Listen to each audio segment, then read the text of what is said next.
Okay. All right. So, oh, here we have one more coming in.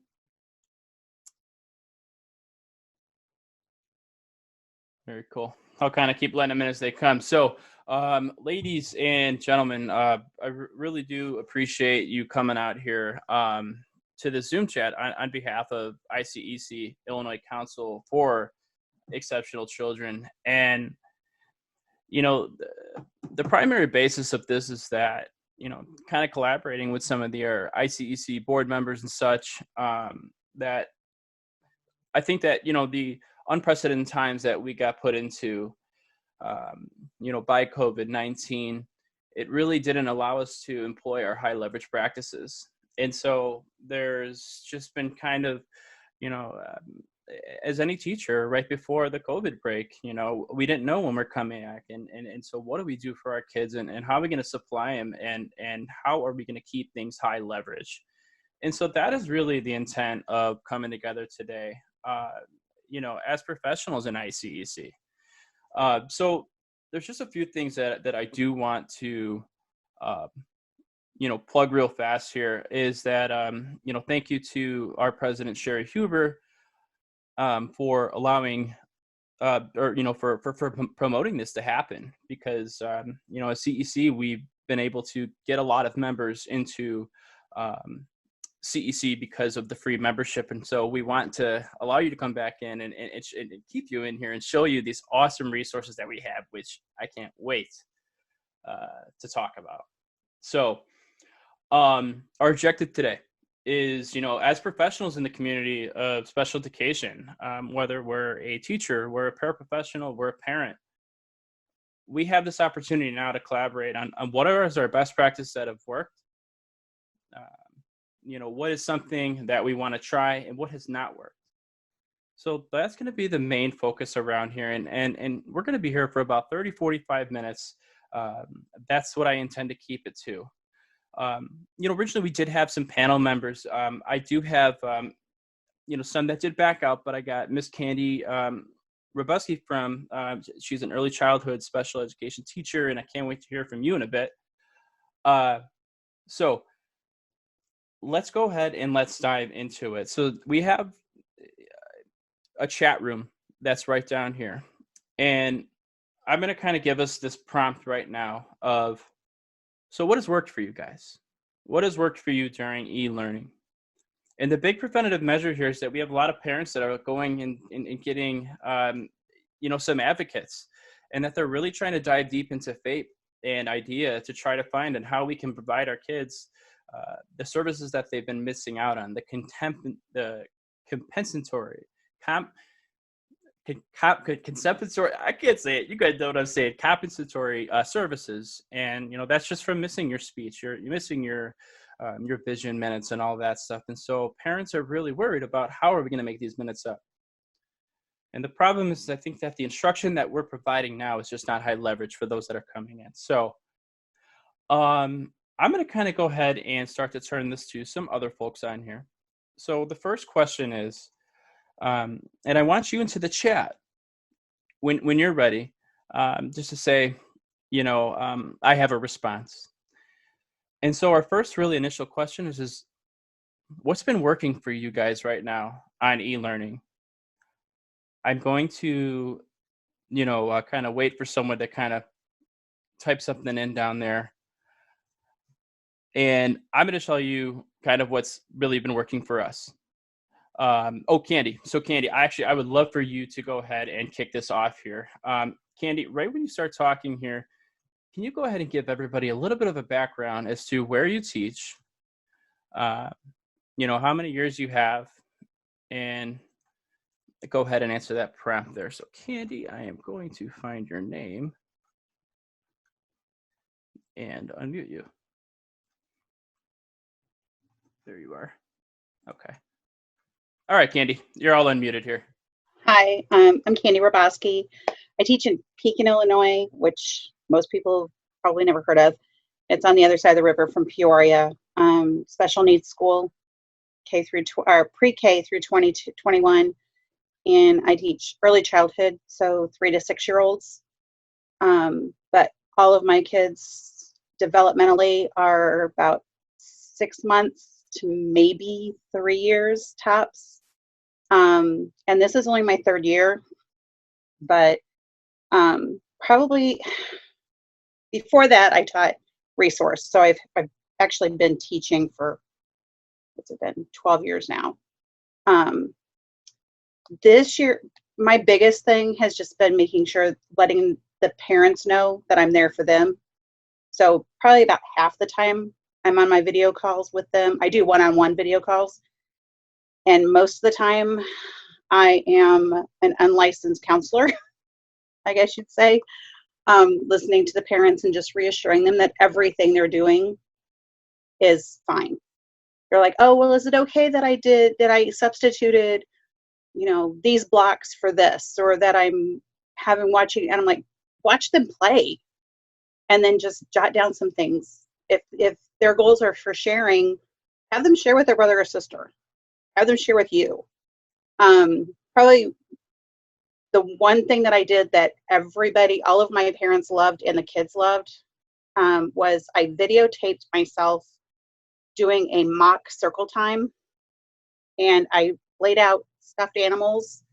I have 9 students, so I found 9 stuffed animals around my house and put them in place of my kids.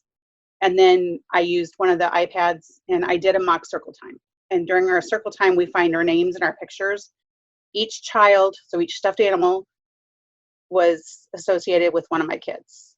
And they said their kids went and they actually stopped whatever they were doing and sat and watched while I was calling their name out. And those that actually had iPads, communication devices, went and found their schedule on their communication device that said it is circle time, and they pushed it.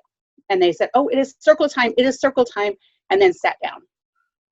And so I'm probably going to do more of that for ESY. Otherwise, it's just a lot of, okay, guys, let's just play. And with ECE, they can't just sit there and, I can't have them say, okay, what's this story about and stuff. So it's been hard, but out of my 9, I've had 4 to 5 that have consistently been making 2 to 3 video chats with me a week up until this last week. Once they found out we were almost done, they were done. So that's awesome. So, I guess we look at that right now in the early childhood, and, I think we see the difficulty in comparison to those with significant disabilities that just kind of have that tough time of sitting down in front of the camera and engaging in instruction. Even the teacher saying, come on, buddy, keep focus. mm-hmm.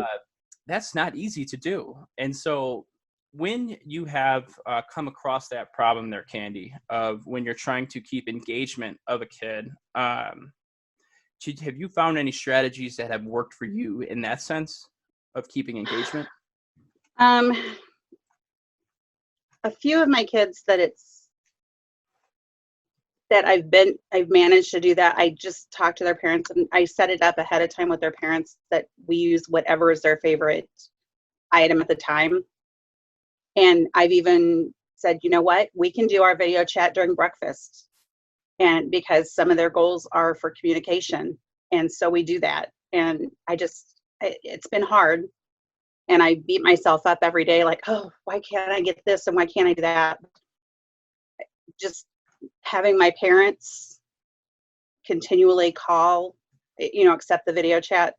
I know something at least is being done and they're being active and they're staying sane, which at the ECE level, as long as the kids are progressing socially and they're not just sitting off in a corner, that's pretty much all I can hope for at this point, because they're all hands on hand instruction when we're in the classroom. So I've got some that are growing by leaps and bounds. When I took their communication devices, we got permission to we have iPads in the classroom. Most of my kids don't have their own iPads. So I did get permission to take their iPads to their houses so that they can have the ones that they're used to at school for some of them. And that's helped a lot because their parents, I told them, I said, put it on a counter and tell them, okay, that's where it's going to start every day. And then they know that they can go and pick it up and then they carry it around. So it's really, a lot of it's just finding what they like and making sure you incorporate that. Don't be so structured that you're like, oh, okay, well, we use this in the classroom, we got to use that. Yeah, you know, I think too, like we can look at the benefits that our kids are getting in terms of now they're, you know, starting to become more independent on their devices, and being able to, you know, try to access their type of schedule. Candy, I really appreciate that. Does anybody else have anything that they can say, hey, like this has really worked for me? You know, I really love how you had people in place of use your, you know, the teddy bears and placeholders of other students, you know, finding those interesting manipulatives. And again, for the people that have just joined in here, you can just type into the chat there. You know, I have a response. You know, we're looking at, and please go ahead and do that and to cut me off here. You know, we got a message here from Hope. So far, that's from talking to some of the teachers in the SEPCO area, combination of hands-on materials, one-to-one e-learning, and group e-learning has been beneficial. You know, engagement has happened between my old child's teacher and with him, you know, playing music and adding favorite books. So, right, like, you know, diving deep into that interest inventory and our students' interest in using those to connect. I'm going to kind of go ahead and share a plan that has really worked for us right now. And, you know, right when we get kind of past this, if anybody else has anything that they want to share in there, we're going to kind of move into what has not worked. So sharing my screen right now.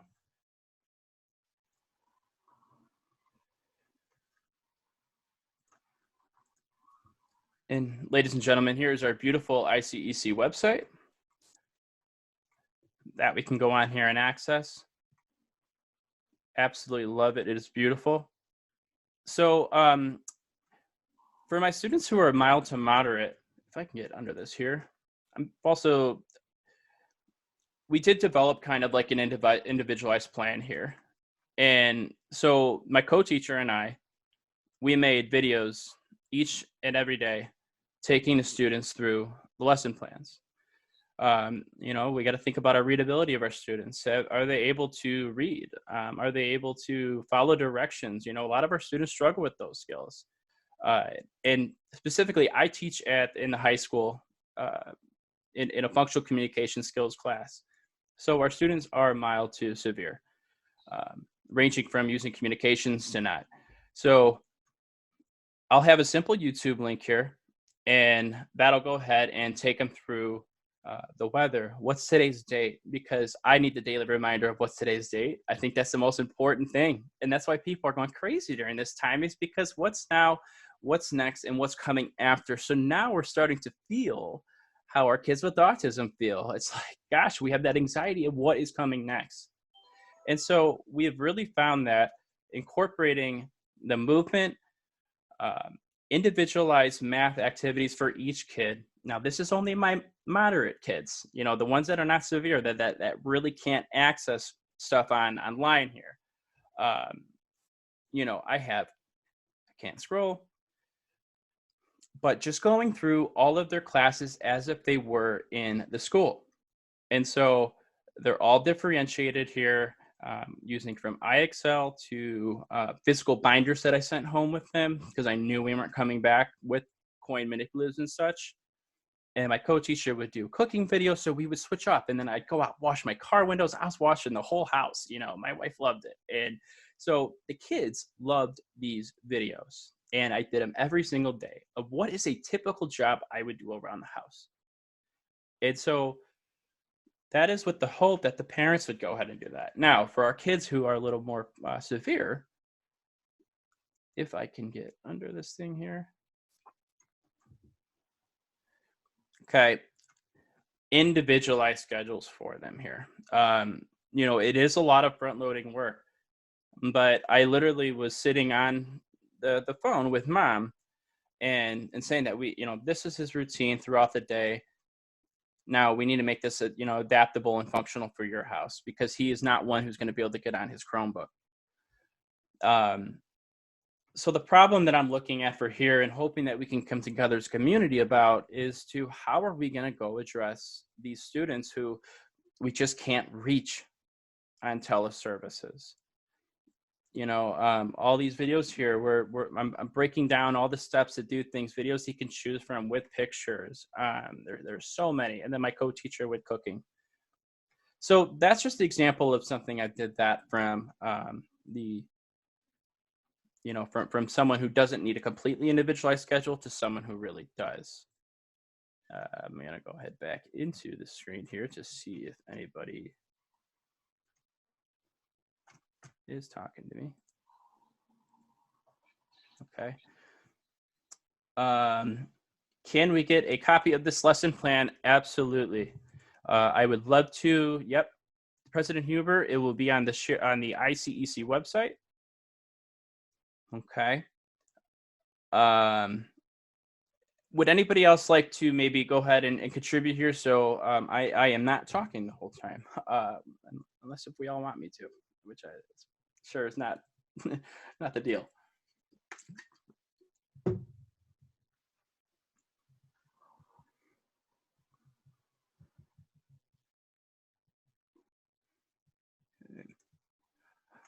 Okay, Candy, looks like we got a little response there. You said I got you unmuted here. I did do videos of how to add and edit on the student iPads. That's very cool. Want to elaborate? Yeah. I have, let me think, four or five students that we sent iPads home with, and the parents don't know how to work them because they don't normally have them. So I did just quick little videos on how to lock the iPad so that when it's in communication device mode, they can't get out and then get into YouTube or the games or whatever. So I showed that I did do one video on that, on how to lock it and unlock it, gave them all the passwords. And then I also did another one on how to edit it. And I actually have one parent who has gone in and edited and added pages and everything. She is becoming a whiz. I need to hire her on how to do on how to train people, because she's picked up on this remarkably well. So that way they can add in things that they eat or they play with or that they do throughout the day. And then we also did I did one little video on how we do hidden objects, because some of their goals are to find the hidden object so that they get object permanence, and then books and things like that. So it's really helped the parents because they now understand their kids' devices. Yeah. So, I mean, talk about a perfect opportunity for our parents to really translate those skills. That's so awesome. That's, again, when the parents can navigate around their own child's device, you can see communication increase. That is so cool. Dr. Stringfellow, I see you kind of chiming in here. Do you want to give me a thumbs up? Do you want to go on and kind of chat about? Nope. All right. Well, okay. So you got some good. I did notice on hers going through the window. I'm doing that with a couple of my kids. I do it through their screen door or screen window, because some of my kids don't work well with the TV or video. So we're doing it through and I wear a mask still, even though I'm outside their window, because it's just through a screen. And I do manipulatives through the screen with them. That's amazing. And that might be the direction we have to go to is, we're sitting outside of our, our students' transparent doors trying to do it. I don't think that's, not great for everybody's, but. Right. So, Kathy Brinker, what about maybe collaborating with the general education teachers as well? That's from Dr. Stringfellow here. And I found that extremely effective to do. And this is alluding to Kathy Brinker, who is asking right now about how do we screencast our videos. I'm going to go ahead and maybe share with you guys a quick little tool when we talk about maybe, some of the other stuff I got coming up here to kind of give you that. Candy, do you want to maybe mention the app that you used? I actually use multiple apps. I left it up to the parents to decide on what they were most comfortable with, because our district, as long as it's just one-on-one, they're not being real strict. So I have Jitsi, which is something I'd never heard of, but I tried it and ran it by my boss, and she said it was okay as long as, again, because you can use a password, so it's password protected. There's Jitsi, and that's a free app. We've used the Google Meet, and then one of my parents only uses Facebook videos, so Facebook video chat, so I do that too. It's just whatever they're most comfortable with, and I offered to do Zoom, I offered to do all the others, but so I've got those 3 different ones that I'm using, and I just leave it up to the parents. Yeah, and you know, and Emily talking about as far as the cooking videos, does anybody have a way to translate them into Spanish? If anybody, okay, so it looks like Iris, would you like to maybe talk about what you just mentioned there, or it was the here? Let me give you a little unmute there. There you go. No, I was just going on what Candy was says, the different sites. Have you guys tried House Party? That seems very, very easy. Even my 87-year-old mother is using it now. So, but what I like about it, as far as for teaching, is the most people you can have on it, I think, is 6 Okay. or 8, and you can lock it so nobody else can come in it. So it could just be you and that one student or 2 students. So it looks like we're kind of talking about a little bit of, our Google Hangouts here and our ways to all come meet together. Now, let's go ahead and, you know what, since we're looking at this house party here, I can go ahead and share. Let's see, we can go ahead and look it up together here. All right, we can see my screen. Let's go to house party. Should be interesting to see what I find.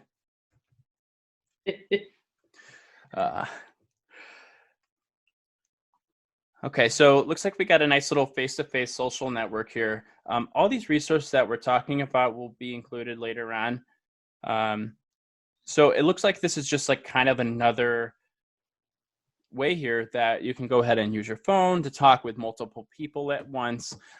If your district does subscribe to Google Hangouts, that is probably your best avenue to go, because I want everybody to be very, careful in that we want to make sure that you are using your district stuff, because this kind of legality is what we might not be understanding or experiencing, because,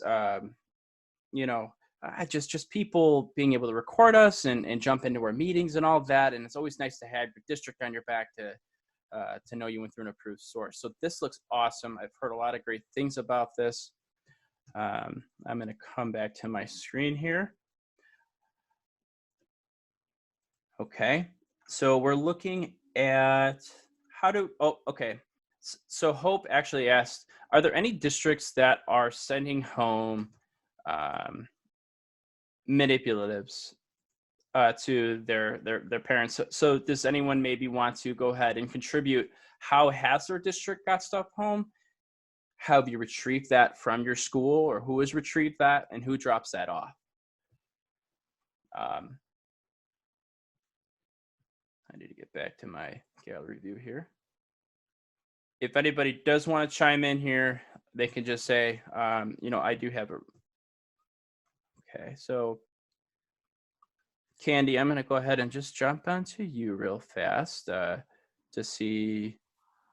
I have a suggestion. Okay, go ahead, Candy. We actually, as soon as we found out we were going to be shut down, we found out on a Friday.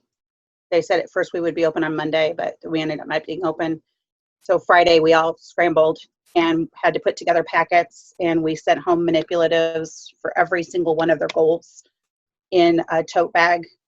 And then as time progressed, anything else I wanted to add, we had to make an appointment to get back into the school, and we put together new packets. And then my boss said she would deliver them, but I wanted to deliver them, so I made porch deliveries to all my kids, because that way I could cheat and see them through the windows. Yeah. And then I also sent home presents with them too. So, so we did that, and they're still doing that, even though, and we'll continue to do it for summer school because I'm teaching our ESY too. So.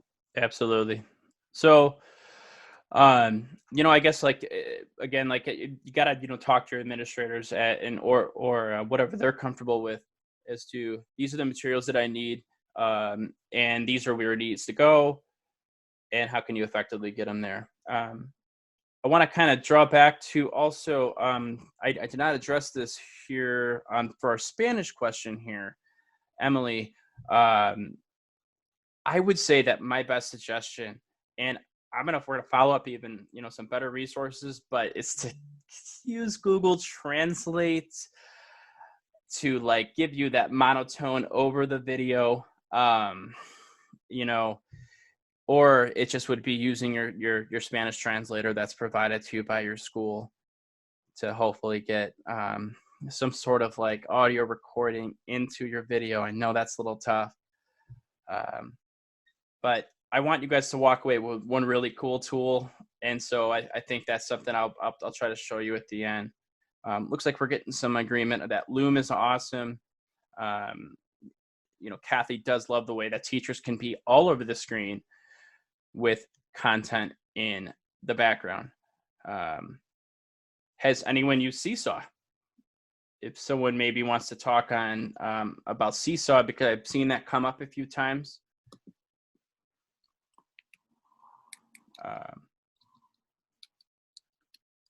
Okay.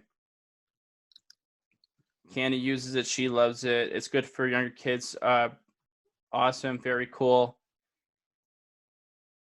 All right. Just for the sake of moving on with everything here, I want us to talk about what has not worked. Okay. So let's recap. We talked about some things that have worked, and that's been our videos through our different sources, our individualized schedules, finding manipulatives around a parent's house, and strategically making your instruction based upon that. Because again, we got to find the realistic items and such that are around the house. I always kind of run into the problem of, okay, well, I'm emptying my dishwasher. I'm showing the video of doing that, but now can the student generalize from using the example of my dishwasher and where my cups and plates go? Such a simple concept, but it's not really thought of. Bravo, our district doesn't want us using anything involved with video because they say it's an issue of privacy of the students. Bravo, I'd be very interested. Where are you from? If you are from Illinois, or if you could type that in. California, wow. Yeah, and ladies and gentlemen, as we can see, first of all, welcome California. The changes it's just the way that we are providing our education is just so different everywhere. And that's why we need to do things like this, is to come on here and find what are the things that work so we can help those people that are not allowed to use videos. Parents that need to meet their child is tired after they get home from work. Emily, I think that's the biggest concern of reason why things are not working. I mean, those parents are in the medical field. Iris, I kind of see your hand going up there. That's a really good point. Whether you want to believe it or not, when the parents send their children to school, that's a respite for them. And a lot of the kids with more severe autism, they need that. They need a rest from their parents need a rest, and they're not getting it. I spoke to a friend of mine whose son was going to school, and she's just like, there's so much to do with him all day that it's really, when it comes down to the teaching and working out, it's very difficult. And then I just wanted to also mention about what was on TV or in the newspaper about that man that was father and mother that were suing because they felt that their kids, they have 2 sons with autism, and they were regressing. And they wanted, I don't know, I think one of the suggestions was that the teachers meet with them one-on-one or something like that. I mean, I feel really bad for the parents. And I don't know that that's the teacher's job, you know. I mean, I think that we need to work really closely with the social workers and perhaps respite workers, that's all. I don't think you could have said that any better. Because it's like, you know, as someone, you know, Candy alluded to earlier, we are the counselors, we are this, we are that. And like, I think it, you know, as someone who's in special education and who loves your kids so much, like, you want to give them the world, but it's so hard when, you know, now we have to expect it to go onto the parents. And as Hope's even saying here, you know, about in Rose, you know, those who are selective mutes, or those who are nonverbal. How are we supporting those kids? And, you know, I think, you know, what prompted this was those kids that I can't get to. And you know, I'm hoping that we can just kind of reevaluate what we've been doing in the past and just try to get better. And because guys, this could happen again. I mean, and we need to prepare for that. For my own child, the thing that isn't working is pre-recorded videos being sent from Hope. I love that you're saying this, because I do this. The thing is that isn't working is pre-recorded videos being sent from the teacher or peers as he wants to interact. He prefers the one-to-one or group chat times. I think that these have been great for other students in our co-op, however. So let's look at that issue. The students are craving interaction, okay? From 7 to 3, non-COVID, we're in there teaching, they're getting that interaction, but now we include COVID in there. Now we include teachers who have kids at home that they need to monitor. Then now they have their own kids too. And then also now we get the parents on the other side, what's best for their schedule, what's best for their kid. And that is the hardest thing to navigate, is both of those realms. I mean, how are we going to be able to go off of my kid's schedule and their kid's schedule and their patience, and do they have their home even, you know, in the sense of behaviorally? Did their parents allow them? Are they enabling them all the time? Which is something that is very typical. And so moving on here, what have related service personnel been doing at the stay-at-home orders, working at the university level? I just don't know. Any related service wanted to chime in? You know, related services for us have been doing kind of the same model of having individual sessions with the kids and creating, you know, video models for the parents, literally video models talking to the parents of how we should use our device, you know, speech, for example, you know, use your device to request for chicken nuggets, or to do the next job. I mean, explicitly teaching that. So Candy, yeah, individual sessions and videos, me too. OTs and SOPs set, OTs and SOPs join in sessions. Very cool, Emily.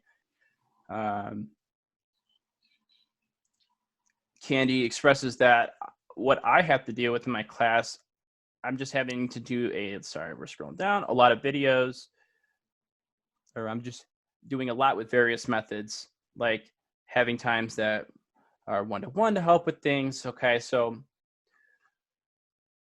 I'll move it down here. We are getting, okay. Related services, I am, Karen, would you like to maybe go ahead and talk a little bit in there about it? There you go. Karen, I got you unmuted if you want. Okay. All right. Yeah, I just know that SOPs have been putting things up in our Google Classroom. The hearing itinerant and the visual itinerants have been sending home, in, you know, like the cushy envelopes. They sent home some sensory things, and PTOT is just keeping up through us, the teachers, if there's any things they're doing outside with, like if they had a specialized trike outside or some balance problems, giving advice, things like that. I mean, everybody's just doing the best they can. Totally. What we have. Yeah. And that seems to be the theme, is just doing the best that we can. And, providing those simple tips of, hey, and again, I mean, this could be a more beneficial time to have these OT related services provide, their remedies for home environments. So let's go. I do know, I don't know if I could finish. I'm not going to be doing ESY this summer because I'll be in the middle of relocating. One of my colleagues is doing ESY. My students are disabled. Most of them have mental ages from 2 months to 2 years. So what the ESY teacher is going to do is some group sessions, like a morning opening morning meeting kind of thing, and then she's going to have like a little assigned time to her. She's going to meet individually with each kid to cover just their own IEP goals. That's the best she's going to come up with. But there's a site called Oh My Glory that she found, ohmyglory.com, where she actually puts up morning, like circle time. This lady puts up circle time, so she's going to use that for her ESY. Awesome. Yeah, I mean, ESY is a very critical time of when we can go trial and error everything like this. Keeping this, just looking at hope here, what time frame will others be offering daily and weekly for ESY? I think Brad kind of contributes into here where he's saying positive and negatives with all this, but all my teachers have been holding Monday through Friday Zoom live meetings, 3 to 4 sessions per day, verbal, with both sets of students who are verbal and nonverbal, recording them and sending them out. So looks like we got a rock star program over here, and they're trying their best just to get these sessions out. Emily, OT, and I will draw, cut, color, glue things together and describe what cool. I mean, yeah, just, literally talking about things as we're on our screen. Okay, so, we're talking about a lot of individual times, and which seems to be what is working for people. Maybe strategically, scheduling our groups, kind of even more outside of what we do in our own classrooms and differentiation. I mean, just finding that allotted time that we can still make contact with our kids each day. So yeah, some screen door visits. Whatever your district and first of all, what you feel most comfortable with, and then what your district is saying. So moving on to ESY here. I told you guys I'd keep this up to 6:45. And again, if anybody has anything that they want to say, please just say, I want to talk on the Zoom or something. So I don't feel like I'm blabbing your ears off. But I want to refer you guys to our holy grail of Counsel for Exceptional Children here. Okay. And right now we're going to kind of move on to the tail end of our discussion, is that what are some things that we want to try? So I'm going to kind of put us right into the CEC website. Let's go ahead. Iris. No, I just wanted to ask before we do this, are other people or other schools? Oh, Iris, I'm sorry. There you go. Oh, I was just wondering if other school districts are using remote learning plans, like they converted their IEPs into remote learning plans, RLPs. Have you guys heard of that? No, nobody's touched the IEPs, like done any revisions that I know of. No. Now, if the IEPs came up during this time, I luckily mine were all done March 5th. So, but yeah, they were, other people had to get creative with writing them during the COVID crisis. But nobody's done or told us to do revisions for remote learning. This isn't PA. I'm in PA. Yeah, I know that my daughter had to do what's it called? A remote learning plan, like either added to the IEP. I'm not sure how it worked, but because obviously you can't do everything that was in the IEP. So I was just wondering how other people were doing it. I'm sure that, I mean, I do know of at least one IEP that was done, on Zoom. So, which Yeah. is very hard to do, but President know. Huber, you got anything here? Yeah, I do know that there are remote learning plans out there, but the superintendents and the districts, like they're developing them. I think it's a funding thing as well. And as far as the IEPs go and the revising, I was able to speak with an attorney that works with us pretty closely, ICEC, and right now she said that it's considered like a state of emergency or something like that, and so everything's pretty free and easy. Everybody's doing the best they can and everything, so that's good news there. Takes off some of the stress. I think, though, that more towards the fall, Iris, to address what you were speaking of, then things will probably change in that area. So you just have to trust your directors to know the law and know what's going on. I would kind of take that off my plate as a teacher right now. You guys have a lot of stuff going on. The other thing I was just going to address was what you were talking about, ICEC, Michael, and I wanted to let everybody know that this forum will be definitely on our site, and we're going to try to create a thread so that the discussion can go on and we can support you. We have a lot of depth of knowledge with our pioneers and people who've been in the field, and then we love to hear like your new ideas. I think some good things have been talked about. I wanted to kind of put in a little plug for the house party idea. I know that parents are using that for birthday parties a lot now and to do little things online. So you can use that for games.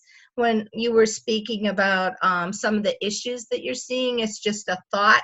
I know your speech and language teams and your OT teams might be able to do little group activities on that because they do let you play games and things like that. So that was my piece. And I know, Michael, you were going to share a little bit about ICEC, but I just wanted to kind of put in that plug that we're here for you. Please feel free to reach out and let us know what you want to talk about and what you need. And that's my deal. Absolutely. Thank you, Michael, for doing this, and thanks to all the participants. I learned a lot. Thank you. Yeah, and so I want us to, first go to just talking about some sort of, idea that I've been having that's based around this. So again, our focus is on our students that have significant or severe disabilities.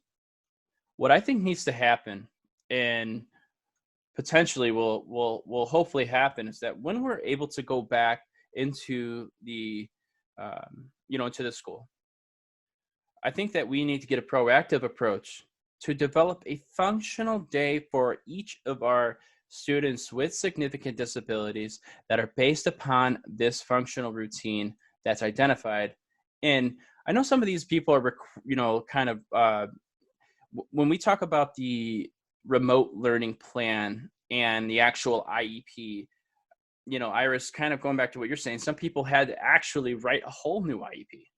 Some people are referring this as to their remote learning plan. So what I think that has to happen is, and what I've been reading on, and I'm going to allude to this right now on our forums here, this darn screen sharing thing, is that we really have to go and dive into what is functionally appropriate for our students, what can actually happen, and with the use of their manipulatives at home. So I found this on, okay, I'm going to go to that. Okay. So simply going onto the CEC website, going onto the forums here, a gentleman, Dr. Begon, over in Oklahoma, put together a team that is a fantastic resource of ways that they were able to provide exactly so instruction to students with significant cognitive disabilities. Here's the testimonials. And here are the videos here. I will link this right in the bottom here for us. It is awesome. I highly suggest, especially for those administrators that are in here, check that out, because I think that this is the direction that we're going to go later on. Because again, something like this can happen again. And this method can also be used for snow days, summer breaks, spring breaks, all that, to keep things functional. I think that a lot of us, and I'm not being critical because it's something I've done too, and that's, okay, you know, here's your reading assignment. Go in a cabinet, open it up, pull it out, identify it on your device. What's that? You know, and then done with the lesson.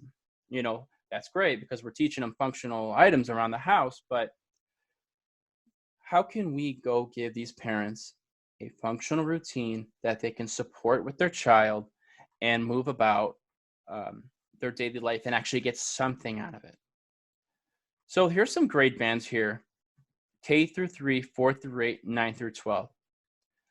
And of course, you can copy this to, you know, put it to your kid. But here we are going and we are finding technology-free activities or a virtual activity. Here's the skills that is stressed. Here's the subject. Okay.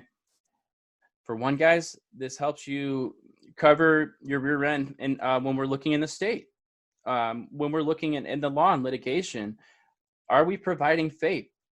Yes, this is providing absolute faith, because what is this? This is so functional. You start from your hand washing, your breakfast, to getting dressed. I mean, going about these days. We need to make our learning plans, and this is all my belief, exactly how a functional day would look, as if you guys were at home doing jobs in your house, keeping it clean, washing your hair, all of that. So again, it goes down into, you know, our literacy, our physical education components here.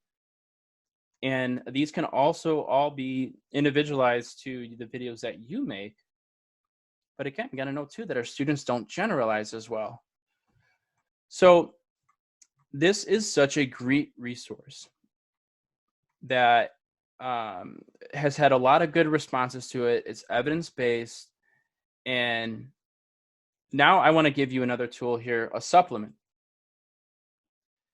This was also found on the CEC websites here. And when we think about manipulatives for our students that are having a tough time grasping counting 1 through 5, well, how we can ensure that mother or dad or whoever is teaching them in the way that we always have taught them.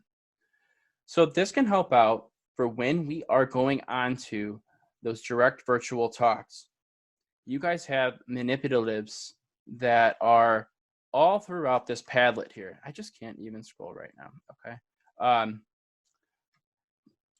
All you got to do is go around and just play with this stuff on here, and you get to really find new and engaging ways that you can go and address these skills to your students.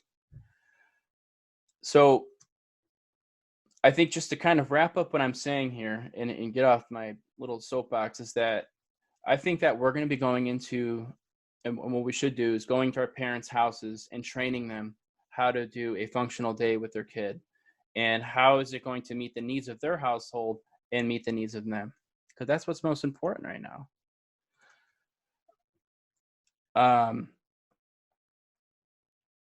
So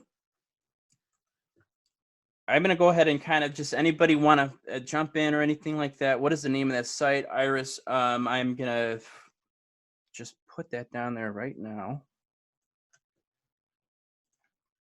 Control C. Okay, it is right there in the chat. So everyone's going to be able to see it right there. And then the Padlet, I will go ahead and link this after. What was the name of that site? Okay, I addressed that. Iris, go ahead, girl. I want to say something that I feel is very important for our teachers. And it came up because I was dealing with a friend of mine who's a teacher on the North Shore. And unfortunately, a lot of times on the North Shore, lawsuits are extremely prevalent. And parents are getting upset that the the contract of the IEP or the needs are not being met. And I know that before Sherry said that it's an extreme thing and it's whatever, but I just want to recommend to every teacher to keep a journal and to write the name, the date, the time, exactly what you did, exactly what you've done every hour of the day while you were teaching. So that if God forbid something happens, you have something concrete to show them, not just verbally saying, oh, we did this, we did this, we did. No, please keep, what do they call it? You know, you need to keep a writing, oops, sorry, something's wrong. You have to keep a journal, you know, you have to keep a legal written, what's it called? A paper trail. Got to keep a paper trail. And if you do that, you'll be fine. But this is just, you know, CYA. That's all I wanted to say. 100%. I mean, and I think that's too with the videos now, and I can see how our friend from California, like, and if you do want to chime in, feel free to mention on there. But yeah, I mean, we all want to be protected and protect ourselves during this time. So that's completely brilliant, you know. Anybody else have anything? I feel like I ran right through that. Yeah, Sherry, just reinforcing that you're so right, you know, about the paper trail. You know, I think, unless if anybody's going to kind of mention anything in here, the biggest thing is that our students deserve our contact and they need our contact. And it has to deal with this, especially when we're on ESY, is to trial and error things right now. And to trial these individualized plans, to trial setting up a full Zoom meeting to literally ask what are the wants and needs of you right now at home, mom and dad. Do you got something there? Oops. I think I was getting a little wave from you here. Okay. All right. Well, I do hope that this was a productive session for us. I think that we do need to keep pushing our administrators and our people to keep supporting us, because as teachers, we really do need the support right now. I mean, just all this rain out here. I'm like, God, why am I so depressed? But it is the rain in this weather, and being confined to this house. Our kids with autism aren't able to see these smiles that people have on their faces when they're out in the community because of masks. So I mean, there's just so many skills that we're losing, and I'm missing that too. Cracking a joke, but I can't see if they're smiling because their mask is on. So I think that the social emotional component is going to come really, really big into here coming up soon. Yeah. Anybody? Oh yeah, rain. Bravo. Yeah, I mean, I heard your air has gotten a lot better up there too, with not many people driving around there. I love it.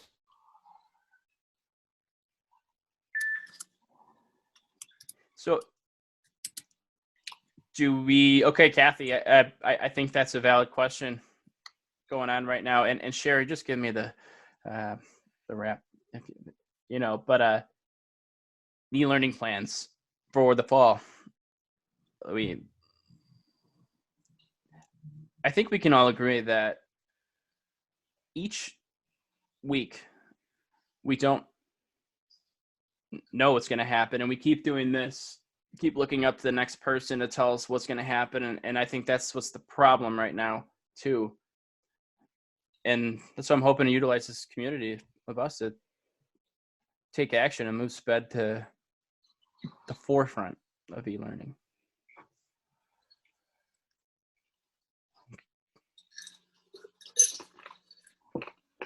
Governor says we have to submit before end of school year. So I've done a lot of looking into the law, and right now we're not really getting too much guidance and from our governor about any of that. I mean, we're moving into phase 3. but what does that even mean, you know? And what is phase 5 even going to mean? What is phase 5 going to mean for our kiddos with autism who are trying to wear a mask in school? You know, it's, what does it mean? So, all right, we are about an hour here. I'm going to go ahead and wrap this up, guys. Thank you guys so much for coming in. I appreciate it. If there's any questions or if you need any resources or anything like that, we're going to put them up on our site. You guys can always contact me as well, Michael Ergoni, 05@gmail. Check out my podcast too. I love it. It's fun. And thank you all so much for being here.